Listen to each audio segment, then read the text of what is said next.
Buenas noches. Les quiero invitar que abran su Biblia en Lucas capítulo 13.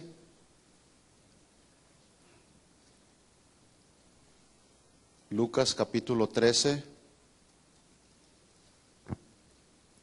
Hoy vamos a ver la primera parte de la parábola del grano de mostaza y de la levadura. La parábola del grano de mostaza y de la levadura.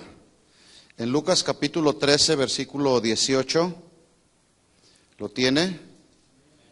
Dice así: y dijo, hablando de Jesús, ¿a qué es semejante el reino de Dios y con qué lo compararé? Es semejante al grano de mostaza que un hombre tomó y sembró en su huerto, y creció y se hizo árbol grande, y las aves del cielo anidaron en sus ramas. Versículo 20. Y volvió a decir, ¿a qué compararé el reino de Dios? Es semejante a la levadura que una mujer tomó y escondió en 3 medidas de harina hasta que todo hubo fermentado. Oremos. Señor, te damos gracias esta noche por tu amor, por tu misericordia. Gracias, Señor, porque hasta el día de hoy tú has sostenido nuestra vida en el hueco de tu mano y nuestra vida está escondida en ti, Señor. Habla con Él y dile, Señor, tú eres nuestro refugio, tú eres nuestro pronto auxilio, Señor. Tú eres el maná del cielo que ha descendido a la tierra para traer alimento a nuestra alma. Tú eres la luz que descendió a las tinieblas. Y por tu luz es que hoy podemos ver, nuestra vida ha sido alumbrada con el resplandor de tu luz. Pero queremos esta noche, Señor, que tú hables a nuestro corazón. Verdaderamente necesitamos esta noche una palabra que provenga de ti. Y sabemos, Señor, que tú como el buen pastor siempre tienes buen alimento, Señor, para nuestra alma. Así que nuestro corazón ha sido preparado ya a través de el tiempo de alabanza y de adoración, donde hemos reconocido nuestra necesidad de ti. Gracias, Señor, gracias por habernos hecho hijos tuyos y ahora formar parte de tu familia. Estamos en tu reino porque tú nos salvaste y pagaste el precio por nosotros, Señor. Queremos escuchar tu voz en el nombre de Jesús. Amén. Amén. Esta parábola tiene que ver con 2 cosas muy importantes, que la idea que da esta parábola es una idea doble. Una, el crecimiento del reino de Dios, pero también el crecimiento de la vida cristiana de un hijo de Dios. Dice ahí que Jesús comparó el reino de Dios con un pequeño grano de mostaza. Yo tengo por aquí una fotografía, me puse a investigar por ahí, porque siempre hemos dicho un granito de mostaza. Y sí, efectivamente, veo aquí en la fotografía que yo tengo, ese pequeño granito de mostaza que mide de 1 a 2 milímetros. Apenas es un pequeño granito de mostaza que se puede ver. Pero ese pequeño grano de mostaza logra, al momento que es sembrado en la tierra y produce fruto, logra crecer hasta desarrollar un árbol que mide de 5 a 6 metros de altura, donde, como dice Jesús ahí, cuando crece, se hace un árbol grande, las aves del cielo buscan la sombra, buscan el refugio, y así es el reino de Dios. Cuando la semilla de la palabra de Dios es sembrada en nuestro corazón, vamos poco a poco creciendo, de tal forma que cada vez vamos conociendo más y más al Señor, y en la medida que lo vamos conociendo más y más, nos vamos refugiando en su presencia. Nos vamos refugiando en su palabra. De tal forma que cuando enfrentamos situaciones difíciles en nuestra vida, sabemos que podemos encontrar un refugio en su palabra, una solución en su palabra. Sabemos que cuando nuestra alma, nuestros sentimientos y emociones están turbados, sabemos que al entrar a su presencia podemos encontrar esa palabra, esa presencia de Dios que nos envuelve, que nos cubre, porque así es Dios, así es el reino de Dios. ¿Cuántos han sido cambiados por la palabra del Señor? Sí. Pero también dice ahí que es como la levadura que una mujer tomó y escondió en 3 medidas de harina hasta que hubo fermentado. La levadura, una de las funciones de la levadura es aumentar de tamaño, ¿verdad? Así es como nuestra vida va creciendo también en la medida que vamos cada día conociendo al Señor. Vamos aumentando de tamaño espiritual, por decirlo de alguna manera. Estas 2 parábolas Lucas las narra de manera conjunta con el fin de dar la misma idea, pero con diferentes expresiones y ejemplos. Sin embargo, el punto esencial que trata la parábola del grano de mostaza gira, como ya lo acabo de mencionar, en torno al crecimiento, en este caso, por un lado, del reino de Dios, pero por otro lado también se puede aplicar al crecimiento de la vida cristiana. ¿Cuántos no son los mismos ya? Desde el momento que conociste al Señor, quizá tienes 1 año, 2 años, 5 años, en mi caso personal, llevo más de 30 años ya caminando con el Señor y le aseguro que no soy la misma persona que cuando empecé mi vida cristiana. Hemos ido creciendo poco a poco. En la medida que vamos conociendo al Señor, vamos conociendo. ¿Cuánto vamos creciendo? ¿Cuántos han crecido? Es muy triste a veces encontrarnos personas que tienen 10, 15, 20 años y no se ve crecimiento espiritual. Se quedaron así como enanos, pigmeos espirituales, ¿verdad? Enanitos espirituales. Bueno, tanto es el crecimiento que surge, ¿de dónde? De un pequeñísimo grano de mostaza, donde al final, dice ahí Jesús a través de esta parábola, que las aves pueden cobijarse en aquel árbol y que ese árbol grande resultó simple y sencillamente de un pequeño grano de mostaza. Entonces dice Jesús, ¿a qué es semejante el reino de Dios y con qué lo compararé? Pues es semejante al grano de mostaza que un hombre tomó y sembró en su huerto y creció hasta convertirse en un árbol grande. Entonces, el punto esencial que trata la parábola es el crecimiento del reino de Dios. Desde que Jesús inició su labor de evangelización viniendo a este mundo, la obra del Señor ha crecido hasta nuestros días. Y podemos encontrarnos en la historia del cristianismo con muchos hombres y mujeres llamados los mártires del cristianismo que murieron por la causa del evangelio. Mucha gente que usted no se imagina, murieron algunos en la hoguera, algunos otros devorados por las bestias, etcétera, etcétera. Todo por la causa de Jesús. Pero me surge una pregunta cuando leo estos versículos. La pregunta que surge es, ¿qué situación en el ministerio terrenal de Jesús habría provocado para que Jesús diera esta enseñanza de esta parábola, haciendo una comparación del grano de mostaza por un lado y por otro lado la levadura con el reino de Dios? ¿Qué era lo que estaba sucediendo? Bueno, la respuesta es muy simple. Muchos a quienes Jesús les predicaba no creían en Él como el Mesías. El contraste entre lo que veían de Jesús, literalmente en la persona de Jesús, y las expectativas que ellos tenían acerca del reino de Dios, era demasiado marcada entre ellos. Es decir, ellos tenían las expectativas de un rey que vendría a gobernar y a conquistar y a levantar y extender un reino, el reino de Dios, pero nunca en su mente y en su corazón pensaron que sería a través de Jesús. Ellos decían, bueno, no lo dice la Escritura, pero es fácil poder pensar que ellos preguntaban, ¿cómo es posible que un reino divino y eterno surgiera de un hombre, un rabí itinerante en la Palestina de aquel tiempo? ¿Cómo sería posible que ese reino de Dios se estableciera a través de un hijo del carpintero, como lo mencionaban?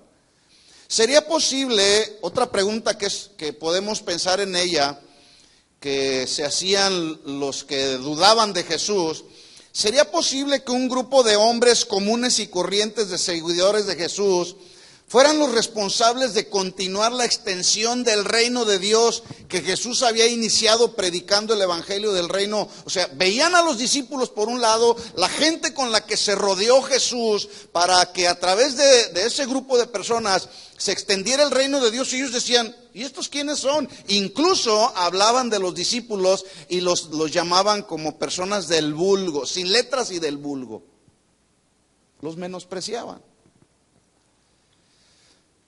Bueno, todo esto tiene que ver, vuelvo a repetir, con las expectativas que los judíos de aquel tiempo tenían acerca del Mesías que había de venir. El pueblo judío del tiempo de Jesús creían y esperaban el cumplimiento de la profecía del Mesías que había de venir, y ellos creían en lo que había sido profetizado a través de Isaías en el capítulo 52. Le pido que vayamos ahí, Isaías 52, versículo 13.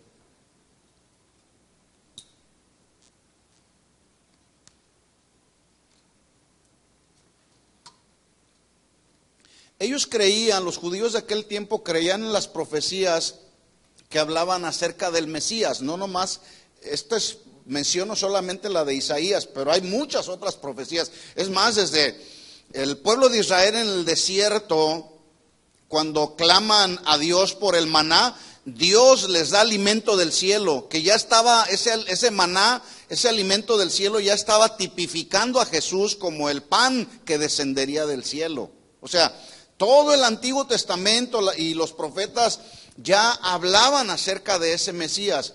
Y estoy solamente mencionando una de las profecías que hablaban de ese Mesías. En Isaías 52, 13 dice la Biblia: he aquí mi siervo será prosperado. Está hablando de Jesús. Isaías está profetizando de Jesús. Pero miren la expectativa que ellos tenían. Vuelvo a repetir, ellos tenían la expectativa de un rey que vendría con mucha gloria, con mucho poder, con mucha autoridad, con prosperidad inclusive. Entonces, cuando Isaías profetiza aquí en 52:13, dicen: he aquí que mi siervo será prosperado. ¿Se pueden ustedes imaginar a los judíos de aquel tiempo que tenían estas expectativas de ese Mesías? No, pues va a ser un hombre millonario, un empresario muy renombrado, porque dice ahí la profecía que sería prosperado. Y luego añade diciendo Isaías: y será engrandecido y exaltado. O sea, yo quiero que estén ustedes pensando en lo que los judíos de aquel tiempo, la expectativa que tenían los judíos de aquel tiempo de ese Mesías que estaba siendo profetizado, que en ninguna manera tenía que ver con la figura de Jesús ya terrenalmente hablando o humanamente hablando. Será engrandecido y será exaltado y será puesto muy en alto. ¿Cómo se asombraron de ti muchos? De tal manera fue desfigurado de los hombres su parecer, y su hermosura más que la de los hijos de los hombres. Versículo 15. Así asombrará él a muchas naciones.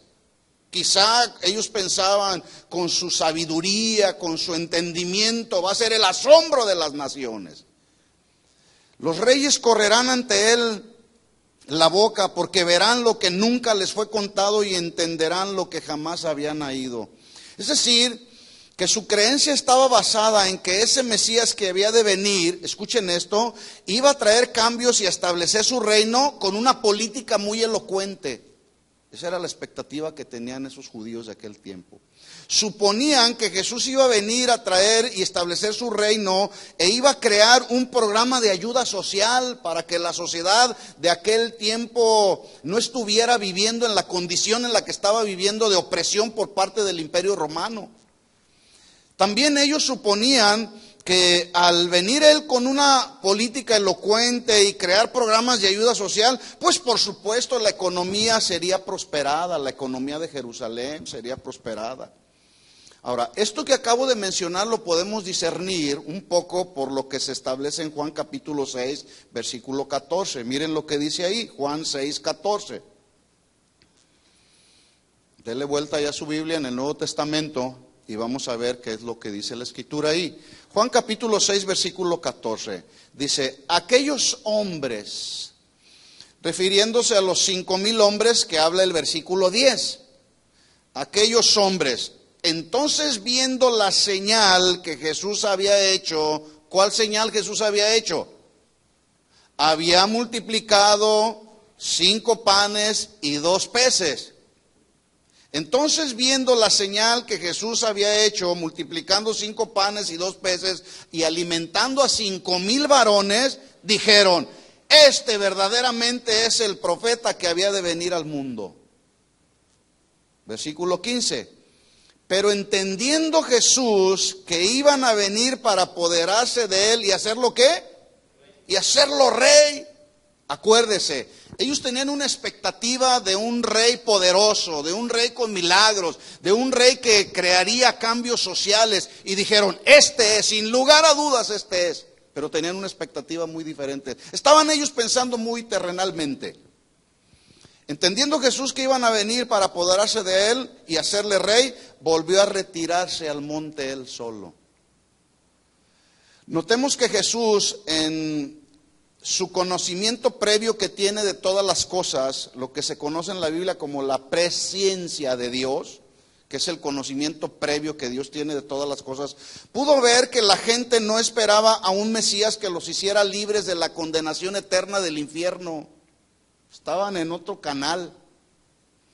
No habían entendido que el mensaje profético de Isaías y de otros profetas hablaba y apuntaba a la obra redentora de Jesús por la liberación de los pecados y transgresiones de la humanidad. No lo estaban entendiendo, como todavía hay mucha gente que no cree en Jesús porque no creen en la obra redentora que Él vino a realizar para la liberación de los pecados de la gente. Por eso tenemos a tantos cristianos que están dentro de una iglesia y ahí están solamente, pero no han nacido de nuevo, porque no creen en la obra redentora de Jesús en la cruz del Calvario y dicen: ¿quién sabe si eso será cierto? Para mí que son puras historias de la Biblia.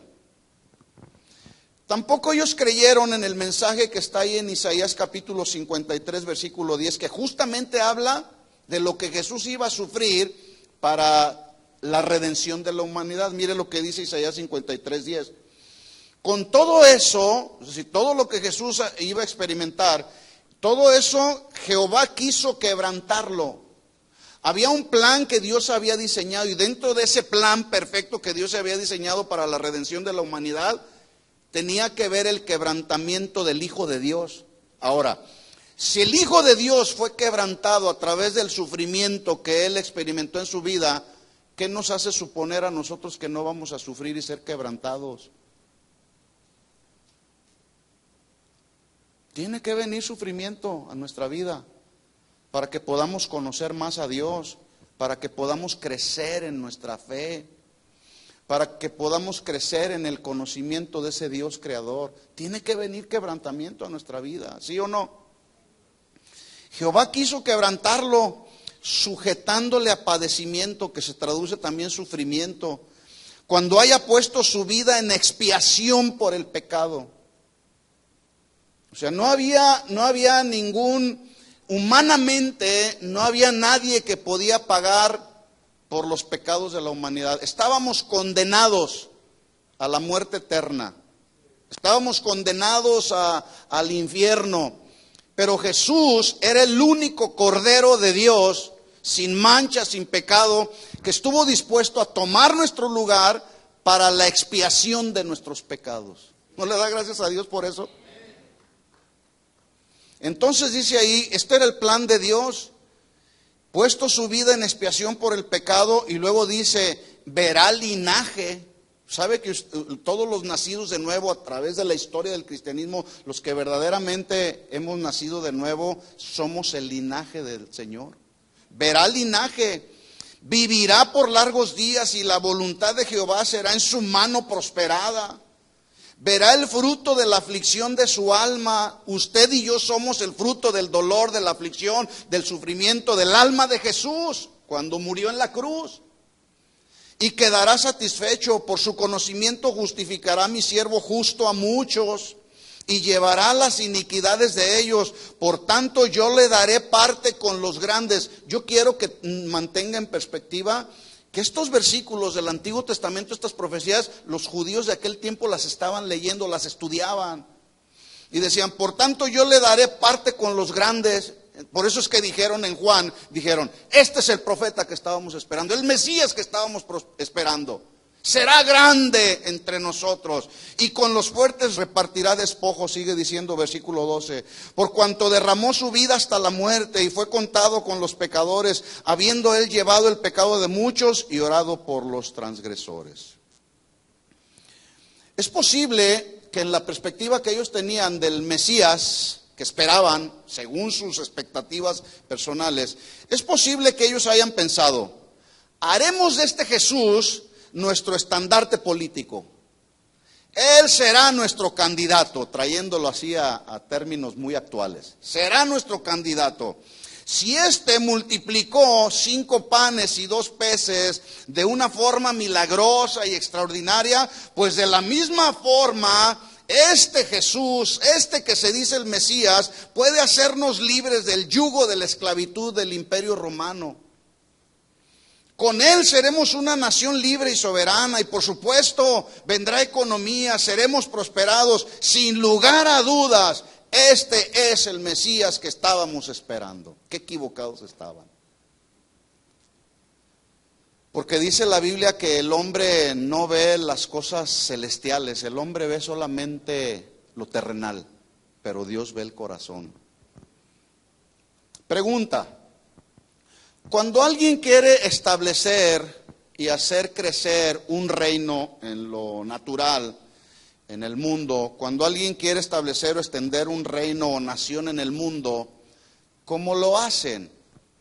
¿Cómo se hace? Bueno, por lo menos la historia registra 2 formas que son fundamentales para hacer crecer o establecer un reino y hacerlo crecer naturalmente. Hay 2 formas. Primero, lo hacen por medio de conquistas. Y en la Biblia no se esconden las conquistas. Por ejemplo, Dios le prometió a Israel que una vez que salieran de la esclavitud de Egipto, pasaran por el desierto, luego ellos poseerían la tierra llamada ¿cómo?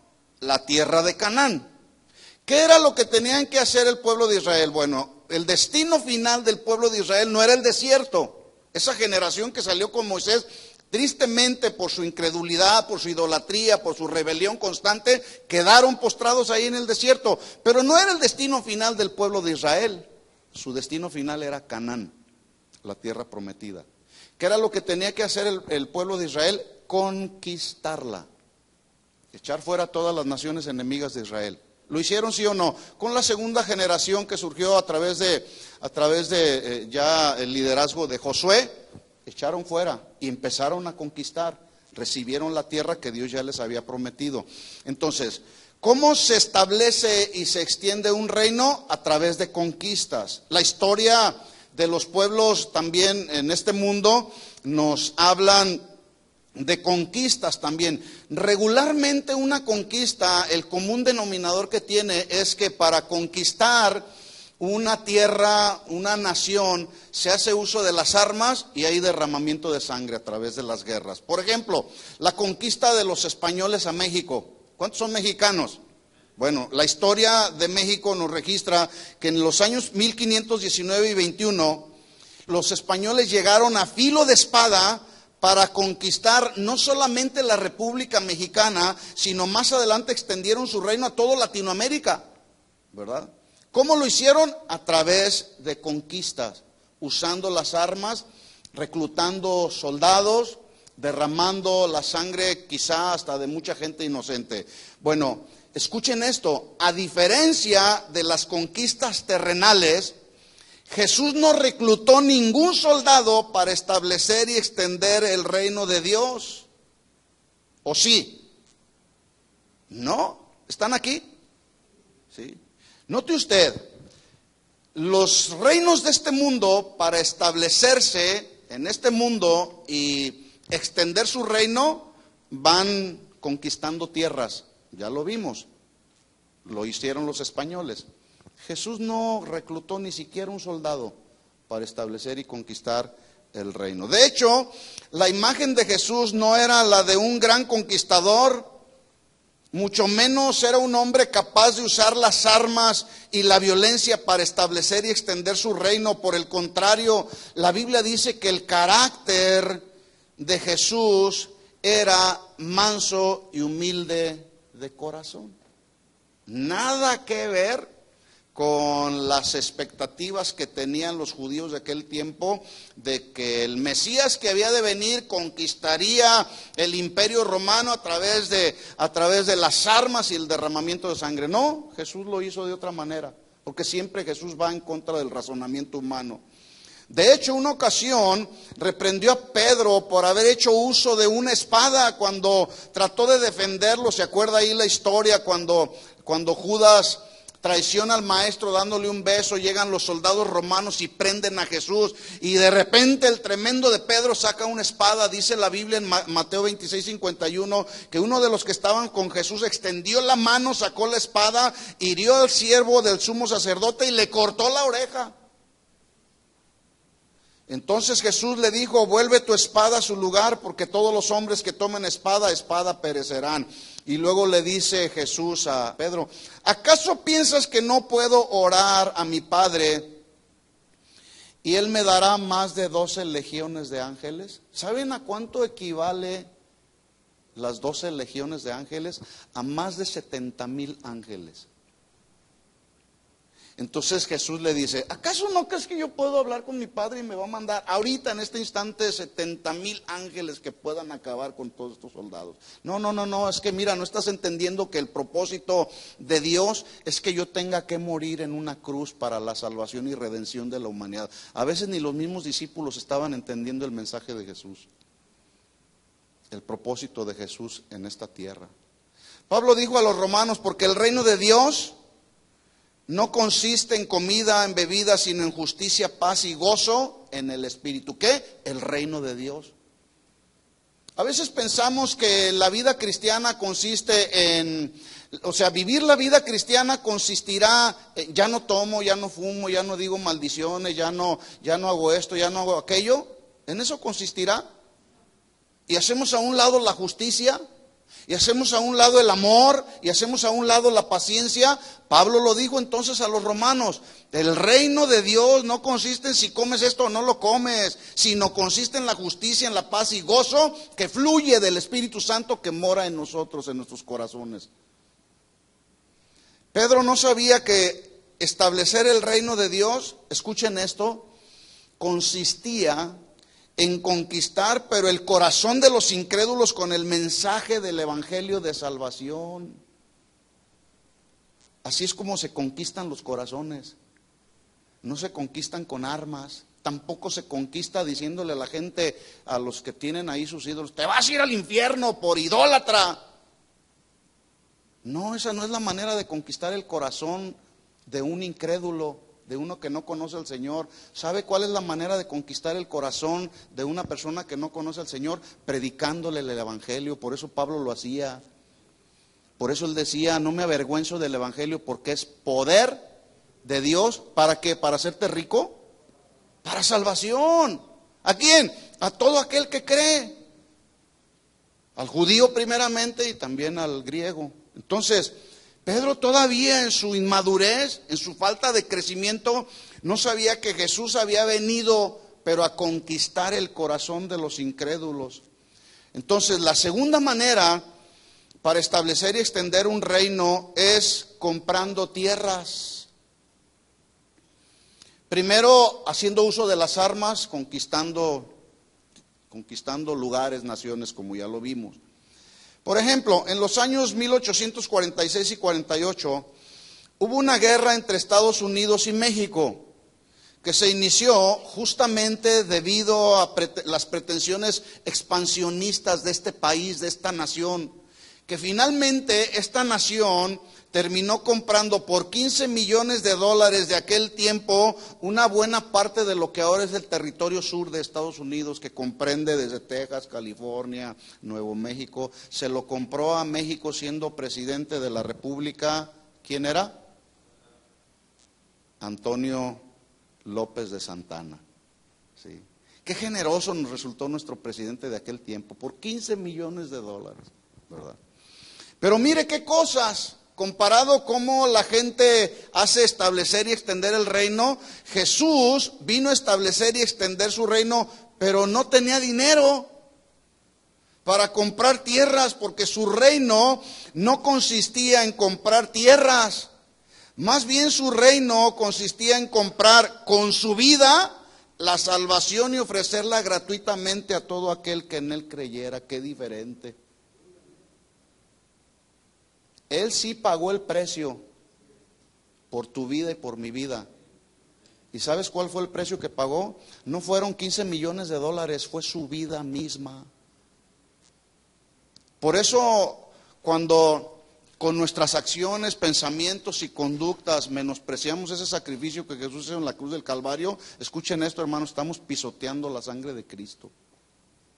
Con una fe así bien pobre, bien ligera, estamos pisoteando la sangre de Cristo y menospreciando el sacrificio perfecto que Él hizo en la cruz para pagar el precio de nuestra salvación, hermanos. Qué tristeza.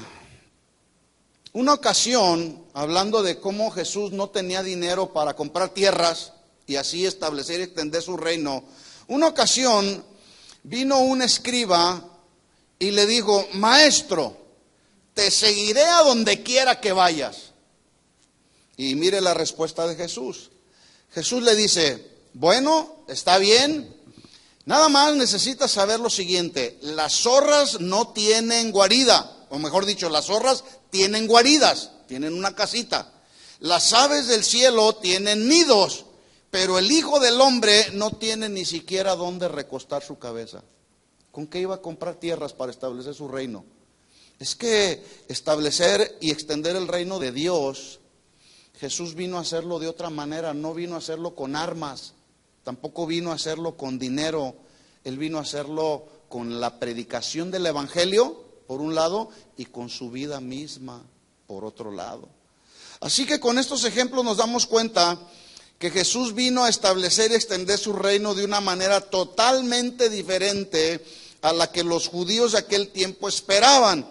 Mire cómo Jesús no se valió de la unión con otros gobiernos, con otras personas para establecer y extender su reino. Jamás le pidió nada a ningún otro gobierno, jamás le pidió nada a personas influyentes o económicamente pudientes, como luego se hace el día de hoy. Hoy se cree que para establecer el reino de Dios basta con hacer declaraciones y decretos o formar partidos políticos cristianos, o haciendo uniones ecuménicas y ya está, vamos a establecer el reino de Dios en todo el mundo y vamos a juntarnos los católicos, vamos a juntarnos con los protestantes y luego nos vamos a juntar hasta con los testigos de Jehová y con los mormones y vamos a hacer una reunión ecuménica para establecer el reino de Dios. Escuchen esto, mis hermanos, de esa manera no es como se establece el reino de Dios. El reino de Dios se establece a través de la predicación del Evangelio.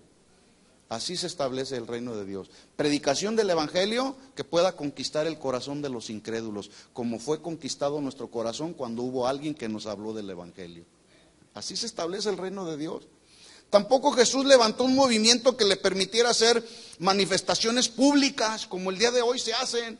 No están de acuerdo las personas en la sociedad, se juntan algún grupo de personas y empiezan a hacer manifestaciones contra el gobierno. Jesús no hizo ese tipo de movimientos que le pudieran ayudar a hacer manifestaciones públicas para resistir al gobierno romano que cometía un sinfín de injusticias sociales a los judíos de aquel tiempo. Por el contrario, Jesús dijo en Mateo 22:21, denle al César lo que es del César y a Dios lo que es de Dios. Qué diferente expectativa de Jesús, ¿no? Tenemos que tomar ejemplo de Él. Así pues, contrario a la forma en que terrenalmente se establecen y crecen los reinos de este mundo, Jesús comparó el crecimiento de su reino, vuelvo a repetir esto, con el crecimiento de un pequeño grano de mostaza, y la influencia de su reino, escuchen esto, sería como el de la levadura cuando leuda o fermenta la masa para que aumente de volumen. ¿Quiere usted sacar una concha de este tamaño y que se le infle? Póngale un poquito de levadura y va a tener una concha de este tamaño. Un pan de esas, pan de concha que le llaman. Nomás no se haga concha.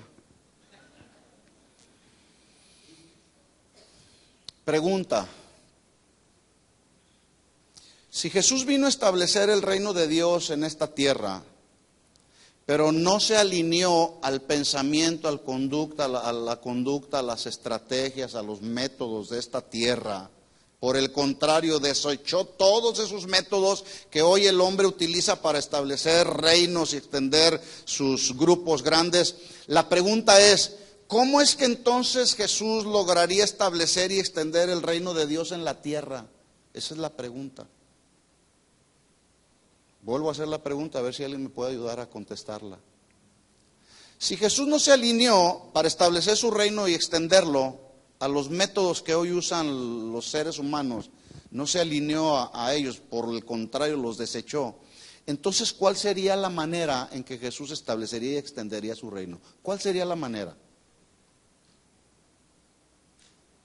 Pregunto. ¿Alguien puede? ¿Cómo? Dilo. Predicando el evangelio, ya lo había dicho. Predicando el evangelio. Y Él nos dio ejemplo. Vamos a ver algunos ejemplos. Será entonces a través de la predicación del evangelio de buenas nuevas de salvación. Ahora, ¿quiénes son los que predican buenas nuevas de salvación? O los que deben de predicar buenas nuevas de salvación. ¿Quiénes son? ¿Los de allá afuera? No, esos no conocen a Dios. Quienes tenemos la responsabilidad de predicar buenas nuevas de salvación, pues somos los hijos de Dios. Los que ya hemos sido conquistados con ese mensaje. Yo voy a hablar de lo que me ha conquistado, de lo que conozco, de la experiencia que yo he tenido. Si alguien no ha tenido una experiencia con el Señor, ¿qué habla? Puede hablar, pero van a ser pensamientos humanos, ¿verdad? ¿Sabe por qué Pablo predicaba con tanto fervor el mensaje del evangelio? Porque él sabía que era poder de Dios para salvar a mucha gente, y lo predicó una y otra vez, incansablemente, implacablemente lo predicaba.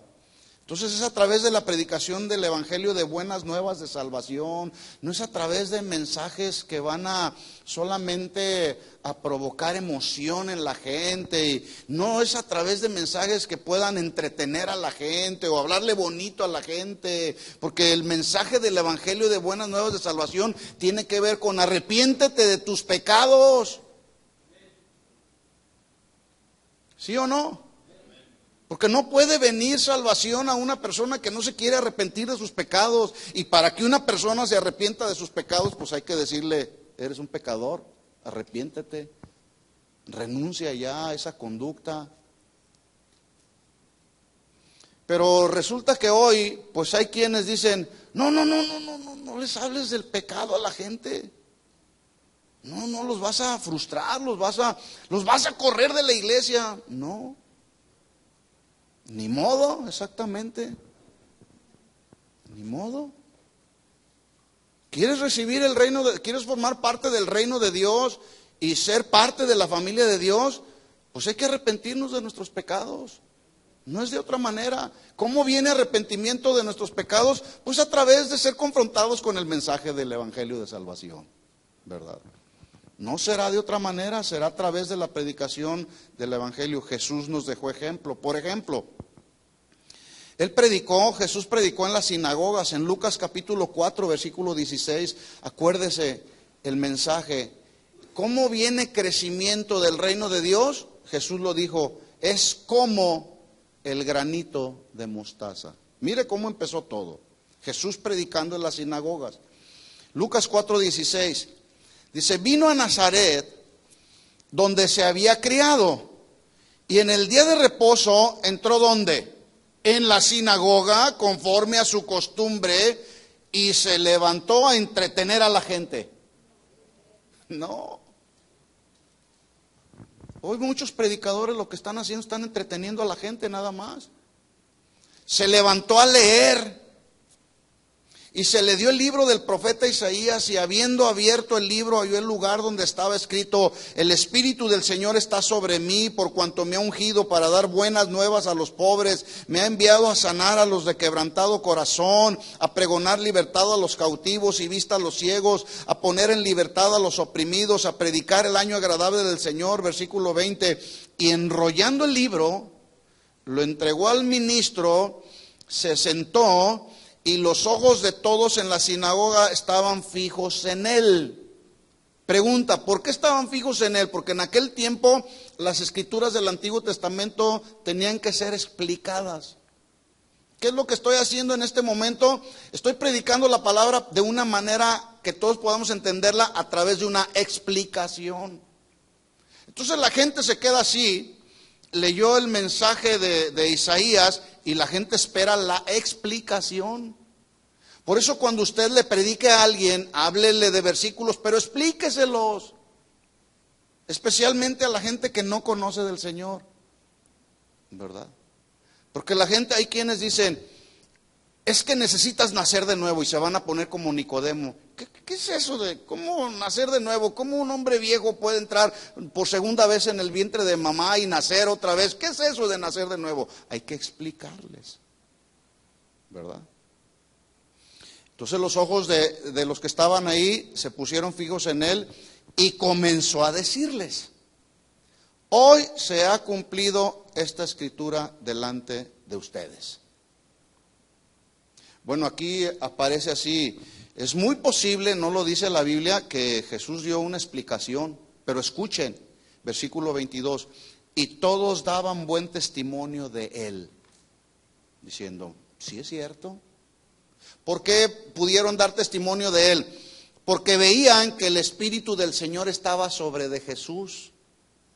Porque habían visto que él estaba ungido para dar buenas nuevas de salvación, porque él traía sanidad a los de quebrantado corazón, traía libertad a los que estaban cautivos, dio vista a los que estaban ciegos, puso en libertad a los oprimidos por el diablo y empieza a predicar el año agradable del Señor. Y la gente dice que daba buen testimonio de él y estaban maravillados de las palabras de gracia que salían de su boca y decían, ¿no es este el hijo de José el carpintero? Notemos que Jesús no llegó a la sinagoga a contar chistes o a entretener a la gente, llegó a predicarles buenas nuevas de salvación.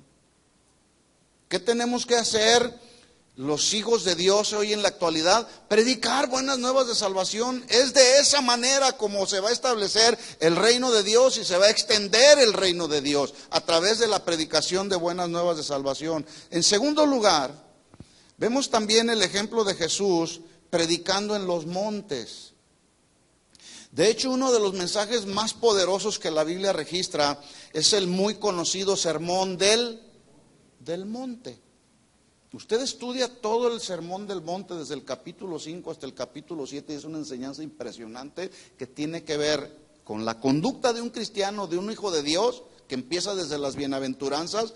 Entonces dice ahí la escritura en Mateo 5:1, viendo la multitud, subió al monte y sentándose vinieron a él sus discípulos y abriendo su boca los entretenía.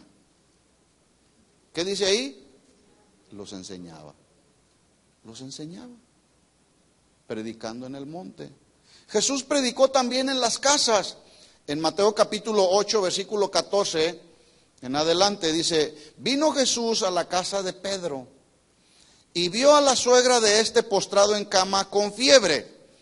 Tocó su mano y la fiebre lo dejó y ella se levantó y le servía. Cuando llegó la noche, trajeron a él muchos endemoniados y con la palabra echó fuera a los demonios y sanó a todos los enfermos. ¿Cómo dice?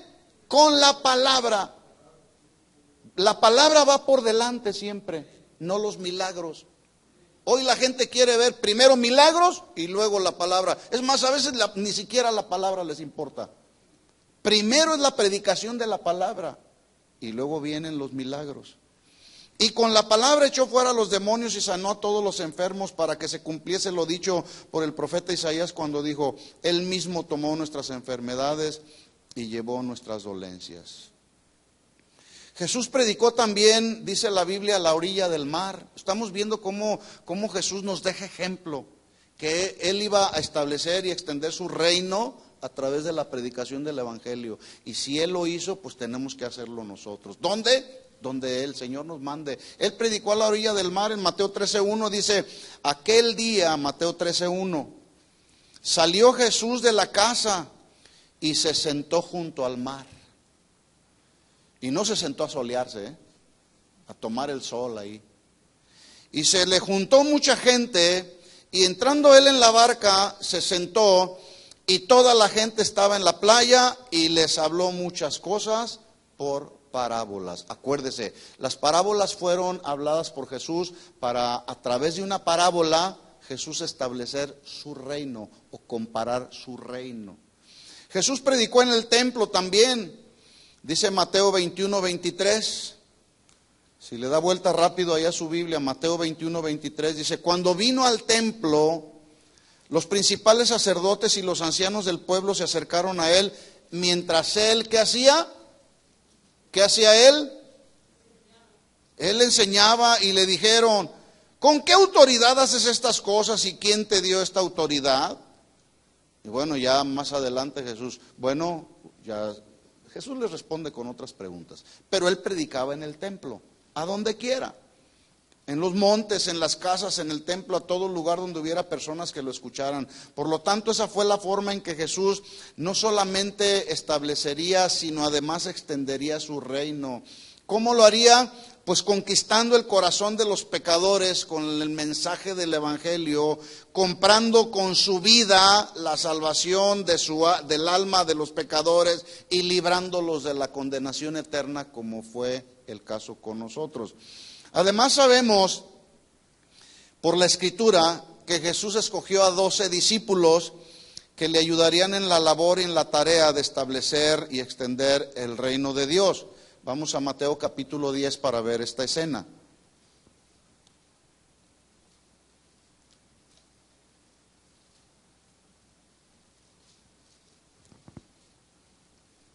Mateo capítulo 10, versículo 1. ¿Cómo empieza Jesús a establecer y extender su reino? Empieza con él mismo, predicando el evangelio. Pero luego Jesús, en ese plan perfecto que había por parte del Padre, Jesús encomienda o pide la ayuda de 12 personas. ¿Sí? Capítulo 10, versículo 1. Entonces, llamando a sus 12 discípulos, les dio autoridad sobre los espíritus inmundos para que los echasen fuera y para sanar toda enfermedad y toda dolencia.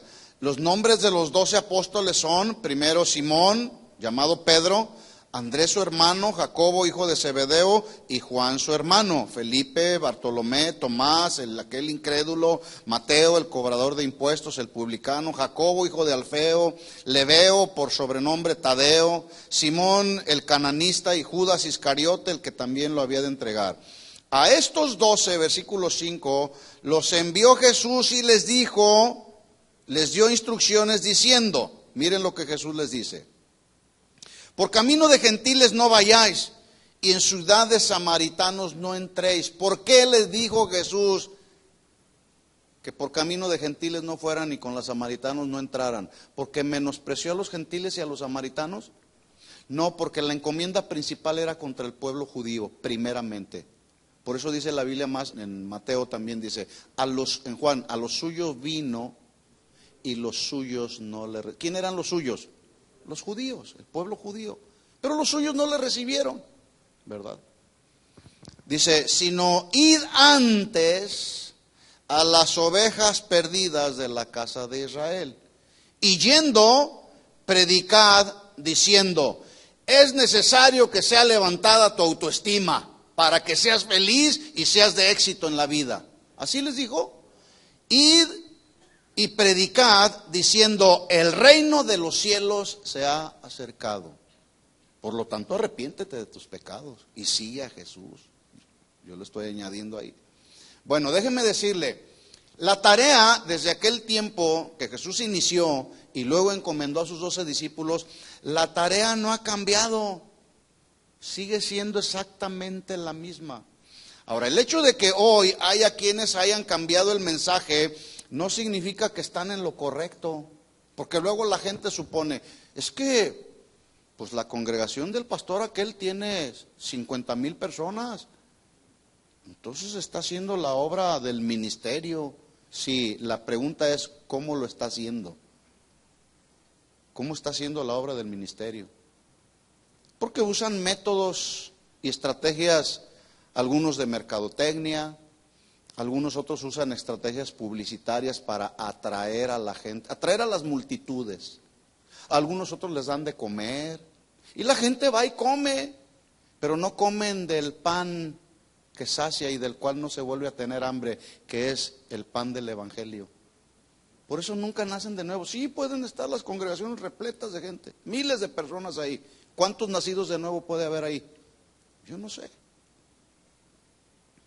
Bueno, la tarea no ha cambiado, mis hermanos. ¿Cuál fue la gran comisión que Jesús dejó a la iglesia? ¿Cuál fue? Id y predicad el Evangelio. ¿Cuál Evangelio? Porque tristemente hoy hay muchos evangelios que no tienen nada que ver con el Evangelio de buenas nuevas de salvación, como el muy ya nombrado famoso Evangelio de prosperidad. Ir y predicar buenas nuevas. Dice ahí, vayan y prediquen y hagan discípulos. ¿Hagan qué? Bueno, resulta que para ser discípulos se tiene que predicar ¿qué? Pues el Evangelio. Yo no puedo hacer discípulos de Jesús predicándoles un evangelio de prosperidad.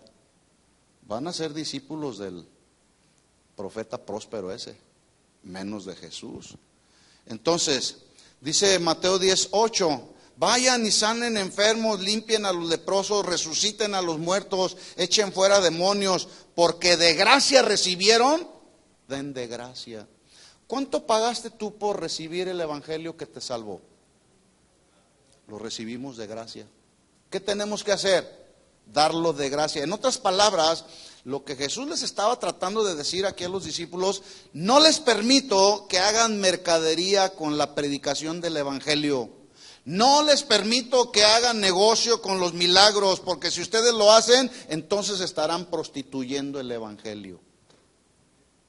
Y hoy se hace justamente eso, lo que Jesús decía que no. Se ha prostituido mucho el evangelio.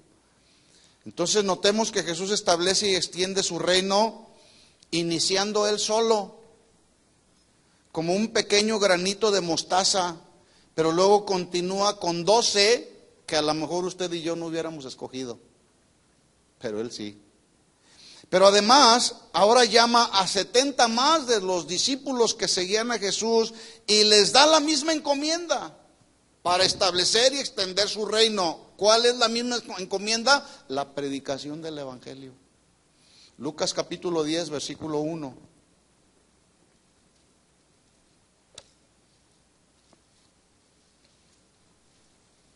Lucas 10:1.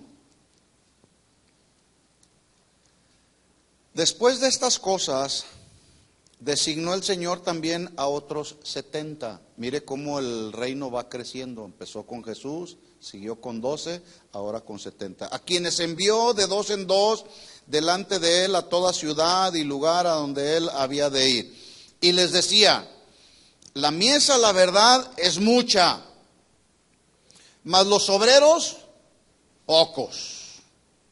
Por tanto, rogad al Señor de la mies que envíe obreros a su mies. Hermanos, necesitamos orar, necesitamos clamar cada día que Dios levante obreros, pero obreros fieles, fieles a Dios y fieles a la predicación del evangelio. No como los obreros que el día de hoy andan por ahí, que nomás no son fieles a Dios, son fieles al dinero. Y andan buscando solamente el beneficio personal. Por eso hay que orar por buenos obreros. La mies es mucha, el trabajo es mucho, hermanos. Se necesitan buenos obreros. Obreros dispuestos a trabajar con disposición, a trabajar sin reservas para Dios, a trabajar de manera ferviente, de manera apasionada. No diciéndoles, no tengo tiempo, Señor, hay que lo hagan otros. Para eso se le paga al pastor y a los demás que trabajan ahí. No, hermanos, se necesitan obreros fieles a Dios y al mensaje del evangelio. La mies es mucha, los obreros pocos. Rogad al Señor de la mies que envíe obreros a su mies. Id y he aquí, mire lo que dice Jesús a continuación, versículo 3. Yo los envío como corderos en medio de lobos. Esta situación el día de hoy tampoco ha cambiado. Estamos en este mundo, ¿sí? Los obreros que son fieles y leales a Dios, fieles a Dios y al mensaje del Evangelio, los verdaderos discípulos de Jesús, debemos continuar predicando el Evangelio en medio de lobos feroces, los cuales el día de hoy se han multiplicado, ¿sí o no? Bueno, pero eso no significa que debemos de dejar de predicar el Evangelio. Tampoco eso significa que mi vida no debe de seguir creciendo, mi vida cristiana.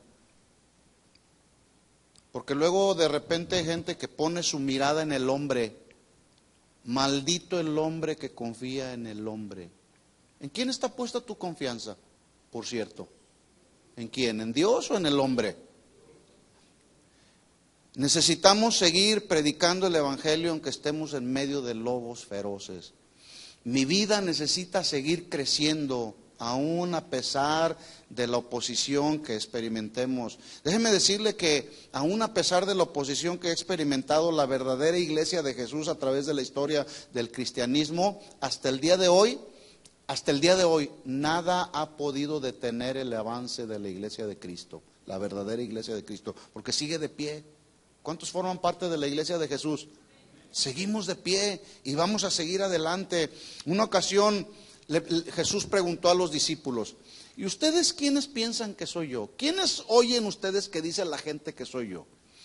Y luego responde uno por ahí: pues algunos dicen que eres Elías, algunos otros dicen que eres Juan el Bautista. Bueno, ¿y ustedes quién dicen que soy yo? Y el tremendo de Pedro dice: tú eres el Cristo, el Hijo del Dios viviente.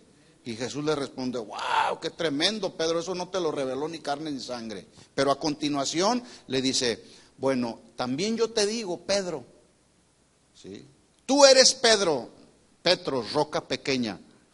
Y sobre esta Petra, o sea, masa de roca gigante o roca de fundación, refiriéndose a Jesús, edificaré mi iglesia y las puertas del Hades, de la muerte, no prevalecerán contra ella. Es decir, aún a pesar de toda la oposición que a través de la historia del cristianismo se ha levantado contra la verdadera iglesia de Jesús, seguimos de pie. ¿Cuántos están de pie? Y van a seguir viniendo pruebas, va a seguir viniendo persecución. La cosa cada vez se va a poner peor y más peor. El camino que nos va a llevar a la vida eterna se nos va a ir haciendo cada vez más angostito a los verdaderos hijos de Dios, ¿verdad? Pero prevaleceremos, seguiremos adelante por la gracia de Dios. Sí. Hoy hay reinos que se levantan, cantantes, predicadores, supuestos ministros que hoy se han convertido ya en celebridades, empiezan a levantar sus propios reinos para su beneficio personal. Y les dan el nombre, pues, de iglesias cristianas, que más bien parecen corporaciones de negocios cristianos, que cobran franquicias a quienes quieren pertenecer a dicha corporación. Pero sin lugar a dudas, tarde o temprano, esto se va a caer, se les va a caer su reino, porque Dios no está obligado a respaldar algo que no proviene de Él. Pero el verdadero reino de Dios se establecerá y prevalecerá y continuará a través de la predicación del Evangelio. ¿Qué tenemos que hacer? Predicar el Evangelio, conquistar el corazón de los incrédulos.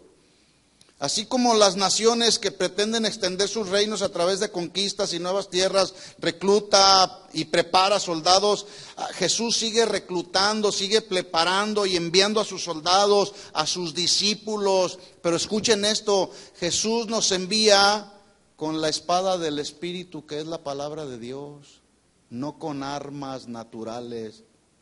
Pablo decía: porque no tenemos lucha contra sangre y carne, sino contra principados, potestades, gobernadores de las tinieblas de este siglo. Es decir, nuestra lucha, mis hermanos, no es una lucha carnal, es una lucha espiritual. Y esa lucha espiritual no se desarrolla con armas carnales, Porque también Pablo dijo, las armas de nuestra milicia no son carnales, sino poderosas en Dios para la destrucción de fortalezas, porque estas son capaces de derribar argumento y toda altivez que se levanta contra el conocimiento de Dios, llevando cautivo todo pensamiento a la obediencia a Cristo. Eso lo hace solamente el poder de la palabra, el poder de la espada del Espíritu, que cuando es predicada con autoridad. Así que cuando predicamos la palabra de Dios, en ese sentido, mis hermanos, estamos estableciendo el reino de Dios en el corazón de aquellos que creen en Jesús como el verdadero Mesías que vino a librarnos de la condenación eterna del infierno. ¿Cuántos son libres? Todo empezó con un grano de semilla de mostaza, un granito de mostaza. La próxima semana seguimos. Vamos a orar. Les invito a que se pongan de pie. Gracias, Señor. Levanta tus manos al Señor. Y después de haber escuchado esto, quisiera pedirte que pudieses hacer tú un compromiso con el Señor. Abre tus labios en estos momentos y dile: Señor, sin lugar a dudas, todo empezó con la predicación del Evangelio, con la disposición que tú tuviste de venir a este mundo, Señor. Gracias. Gracias, Señor, porque tú nos salvaste, compraste nuestra vida, Señor, no con dinero terrenal, compraste nuestra salvación con tu vida misma. Gracias, Señor. Qué tremendamente agradecidos estamos, Señor. Valoramos en nuestro corazón ese sacrificio perfecto que hiciste en la cruz y tomaste nuestro lugar, Señor. Y por gracia, Señor, nos diste el beneficio de la salvación. Qué ingratos seríamos si menospreciamos ese sacrificio perfecto y pisoteamos tu sangre con nuestras conductas, con nuestra incredulidad, con nuestra duda. Tú eres el Dios todopoderoso, no hay ninguna duda, Señor. Tu palabra dice que eres Dios arriba en el cielo, abajo en la tierra, y no hay nadie como tú, Señor. Gracias por cambiarnos, gracias por restaurarnos. Abre tus labios un momento y dile al Señor palabras de gratitud que broten de lo más profundo de tu corazón. Gracias, Señor, porque aunque nosotros somos infieles, tu palabra dice que tú te mantienes fiel, porque eres fiel, Señor. Este es uno de tus atributos, los cuales te son inherentes, Señor. Tú no cambias, eres inmutable, Señor. Y aunque nosotros nos comportamos de manera infiel, tú permaneces siempre fiel. Y te has mantenido siendo fiel hasta el día de hoy, Señor. Perdónanos si ha venido incredulidad a nuestra vida. Pero hoy pedimos perdón y pedimos que nos restaure, Señor, porque queremos seguir creciendo, así como crece ese pequeño grano de mostaza y poco a poco, Señor, cae en buena tierra y empieza a producir fruto. Así, Señor, nosotros queremos seguir creciendo en el conocimiento de tu camino, de tu palabra, Señor. Queremos seguir creciendo en nuestra vida cristiana, Señor. Que cuando vengan las pruebas, las necesidades, cuando venga la adversidad, por causa de ese crecimiento y esa madurez que hemos adquirido, podamos con tu gracia resistir la prueba y la tentación y la dificultad, Señor. No queremos que sigan pasando los años y no queremos seguirnos manteniendo en actitudes inmaduras, Señor. Ayúdanos, Señor. Aquí estamos delante de ti. Nuestras manos están alzadas a ti, Señor. Y una vez más te decimos, Señor, estamos humillados bajo tu poderosa mano, oh Dios. Haz con nuestra vida lo que tú quieras. Sigue moldeándonos, Señor. Sigue tratando en nuestra vida, en nuestro corazón. Que nuestro corazón sea como ese barro, Señor, que usa el alfarero, donde tú cada día le vas dando forma, le vas dando sentido a nuestra vida, Señor. Y a veces duele, a veces no nos gusta, pero sigue quebrantándonos para que sigas cumpliendo en nosotros tu plan y propósito, Señor.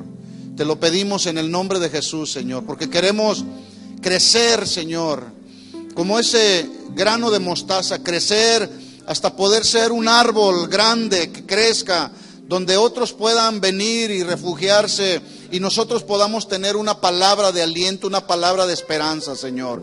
Así como tú eres nuestra esperanza y eres nuestro refugio, y vamos a refugiarnos bajo tus alas, bajo tu sombra, Señor. Así queremos que otros que vienen caminando en la vida cristiana, poderlos ayudar, Señor, para que ellos vayan creciendo y madurando en la vida cristiana, Señor. Ayúdanos, danos la sabiduría, Señor.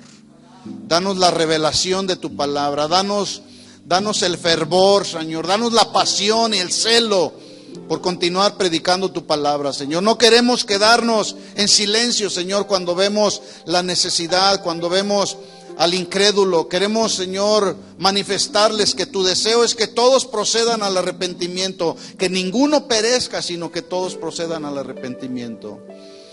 Queremos ser verdaderos discípulos tuyos, que continuemos con esa labor que tú iniciaste, de establecer y extender tu reino, Señor, en toda la tierra, en el nombre de Jesús. Que así sea, Señor. Amén y amén. Y la iglesia del Señor dice: amén y amén. Gracias, Señor Jesús. Dale fuerte ese aplauso a nuestro Señor Jesús. Gracias, Señor. A ti la gloria, la honra y todo el honor siempre, Señor. Amén.